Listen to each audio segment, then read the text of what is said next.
Good evening, everyone.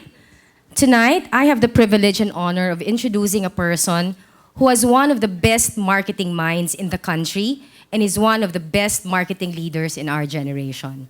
He has mentored many previous YMMA winners, including some of my friends like Mr. Dondi Gomez over there, who was from YMMA Batch 2, Carlo Endaya from Batch 4, Gladys Chan from Batch 8, and not to mention yours truly from Batch 2. Matanda na po ako. He was behind many, many great marketing campaigns, and I'm going to mention a few. Rexona's First Day Funk and First Day High, Close-Up's Love-A-Palooza, Dove's Campaign for Real Beauty, Smart's Live More, Talk and Tech's Araw-Araw Panalo, and most recently, TV5's Happy Ka Dito. He has built many brands and grown many businesses, and has guided and developed great marketers and brand professionals along the way. I, together with my colleague, Miss Gladys Chan, who actually nominated this person, but who cannot join us tonight because she's on maternity leave, and I love her and thank her for taking the time to nominate this guy because he deserves this, would like to thank this person for sharing his marketing brilliance with us. But more than that, we would like to thank him for his authenticity as a person, for his fairness as a superior, and for having a vision larger than himself to benefit the organization that he leads way beyond his term. A master is not only someone who is a genius in his field, but is someone who advances the art by dutifully teaching his pupils so that further genius can be developed. And this guy has certainly done so, possibly having mentored the most number of YMMA awardees in the past 10 years. So ladies and gentlemen, let us all welcome my backer, my mentor, and lastly but most importantly, my current boss, Mr. Noel Lorenzana. I think I deserve a double-digit increaser. Let's all welcome him.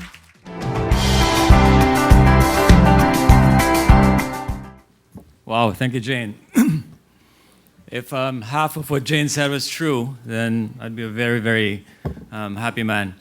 You know, Jane was also my tower of power in Smart and in MediaQuest and TV5. We shared many successes.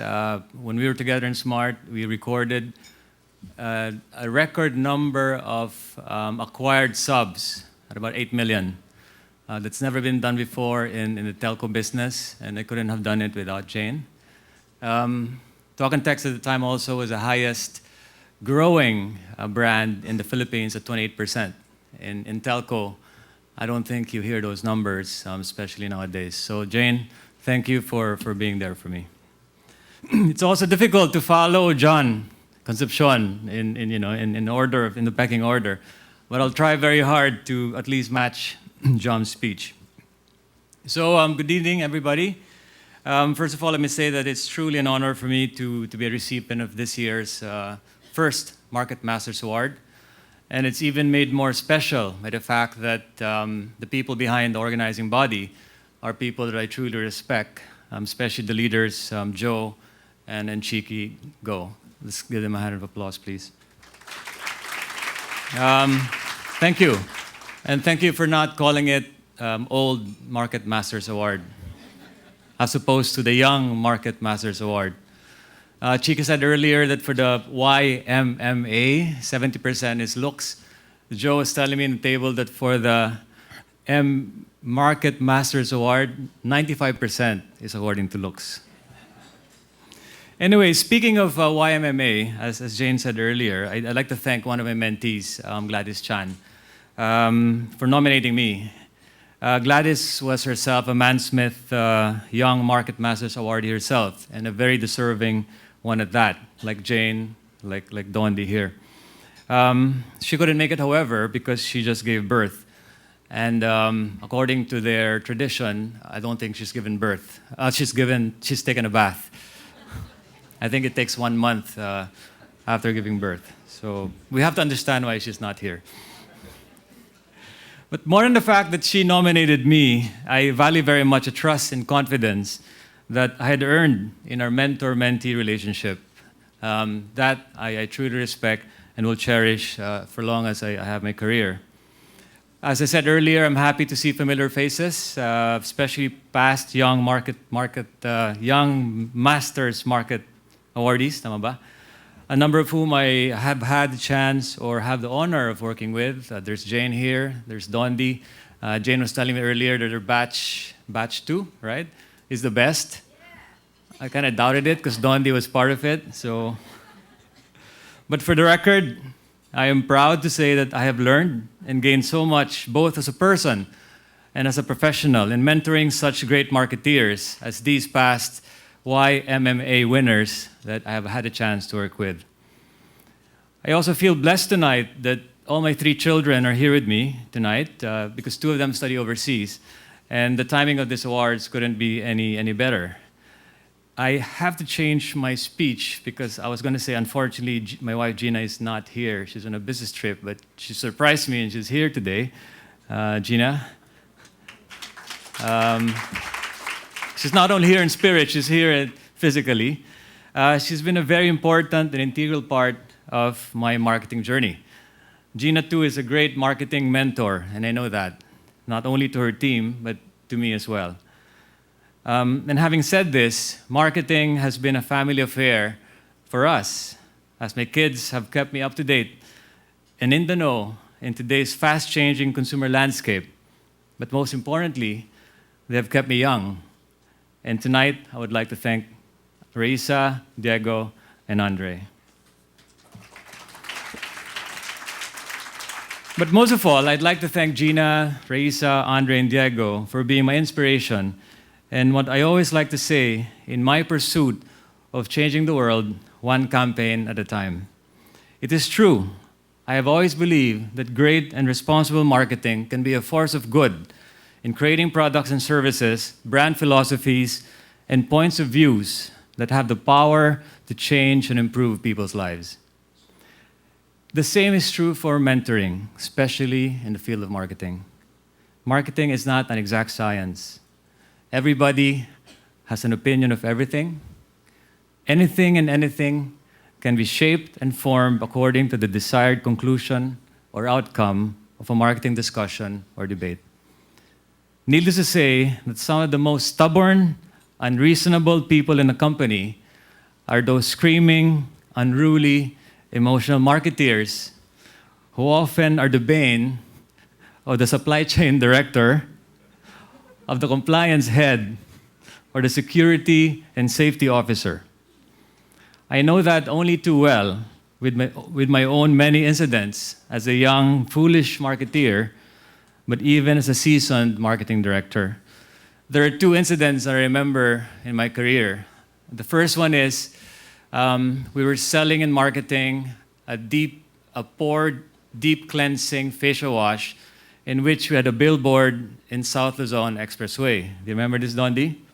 The shape of the billboard, since it's a deep pore cleanser, was that it was shaped like a pore. It was like this. And to the brilliance of the brand manager for talkability, he said, why don't we put a real person cleaning the base of the pore to stay there 24/7 every day? Obviously, I got a call from the safety officer.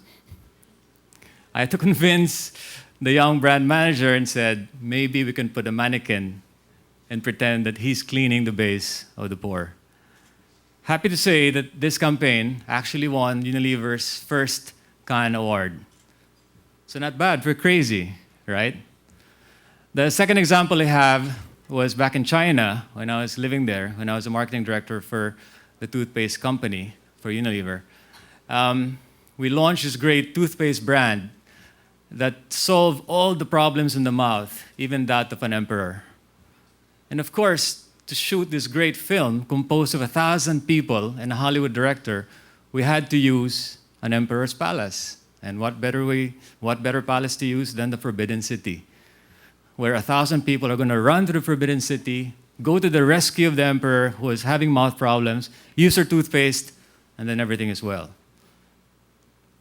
I got a call from somebody from the Communist Party, a member of the Communist Party, asking, are you seriously asking us to close down the Forbidden City so you can use it for a toothpaste commercial? in my brand manager's mind, this toothpaste can change the future of China. Crazy, and the thing is, after this ad was made, this product was launched, it reversed the company from a -2 performance to a +19. So crazy does bring about success in the marketplace. And crazy as a marketer may be, a company often looks towards its marketeers to drive its vision, to innovate, change and create markets that a company can own, and with it, a piece of contribution towards relevance to people, communities, and society as a whole. And as George Bernard Shaw have placed it so eloquently, all progress depends on the unreasonable man. As a company's or an organization's future most often lies in the hands of the unreasonable marketeer. Marketeers, therefore, have to be mentored to be a student of life, to be curious about the world, to learn about people, what motivates them, to be able to listen to what people are not saying, so to be able to listen to what people are not saying rather than what they're saying, to have a perspective that are not obvious to many, and have the ability to amplify this, to magnify this, to create a new product and service for the consumers, and to change and improve lives. But most of all, marketeers should be mentored to have courage, to be strong in their beliefs and conviction, as the road to innovation and market success are often littered with challenges of doubt and pragmatism. And the marketeer will have to use their strength of character to lead a team of people, most of whom do not report to them. The best marketeers, therefore, are those that lead without titles, don't hide behind hierarchy or bureaucracy. Rather, they lead with inspiration of a vision for the consumer, the organization, and a team pushing the agenda. After seeing the men and women who have been awarded with the Young Market Masters Award, I believe, and I speak for the four of us here, the four awardees for the Market Masters tonight, that we can only be so proud and very, very proud to be part of this process. In ending, I would like to say that I've been very lucky to have had a great mentor or great mentors in my journey as a marketeer. And one of them gave me the most memorable advice that changed my thinking forever. The advice was, for an organization that can be truly great, an organization can only be truly great if it is successful in creating and delivering a product or a service that develops the 5 intelligences of man: his IQ, or intellectual quotient, his ability to think and discern things; his EQ, or emotional quotient, his ability to relate to the people around him and the world around him; his PQ, or physical quotient, his ability to use his physical skills to succeed in life; his spiritual quotient, or SQ, his ability to use to seek his source of strength in times of difficulty and challenges; and lastly, his MQ, his meaning quotient, the reason why people do things. And in the end, isn't that why we're all here? We do things for a reason. And with that, I'd like to thank all the people involved in these awards. My congratulations to you and to the other awardees. I am honored to be part of this group. Thank you, and good evening to all.